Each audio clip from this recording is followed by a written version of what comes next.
আরে মনে হচ্ছে এটা 100-200 বছর আগের পুরানো কলসি। নিশ্চয়ই এতে সোনা দানা টাকা পয়সা রয়েছে। আরে তোমরা এখানে এটা কি পেয়েছো?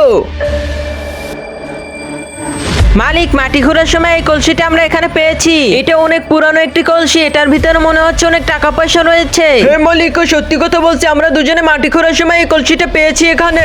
তাই নাকি? তাহলে এই কলসির মালিক আমি, কারণ আমি হচ্ছে এই জমির মালিক, তার মানে আমি এই কলসিরও মালিক। আচ্ছা ঠিক আছে, মানলাম এই কলসির মালিক আপনি, কিন্তু আমাদের কিছু টাকা দিতে হবে কারণ আমরা এই কলসি পেয়েছি। আচ্ছা ঠিক আছে, আমি তোমাদেরকে টাকা দিতে রাজি আছি, আগে এই কলসিটা উপরে উঠিয়ে দাও। এই নিয়ে ওখানে 10,000 টাকা আছে, এই 10,000 টাকা দুজনে ভাগ করে নিও। আরে এত কষ্ট করে কলসি টাকা পেয়েছি আর আপনি 10,000 টাকা দিতেছেন? 10,000 টাকা রাখো, এটা খোলার পর আরো দিব নে। আচ্ছা ঠিক আছে, আর তুমি এখানে দাঁড়িয়ে রয়েছে কেন? ওকে নিয়ে চলে যাও। আরে এখনো তো দেখছি দাঁড়িয়ে রয়েছে। ওস্তাদ খোলেন, আমরাও দেখি এর ভিতরে কি রয়েছে। আরে এটা কি? আরে ওস্তাদ এগুলো কি?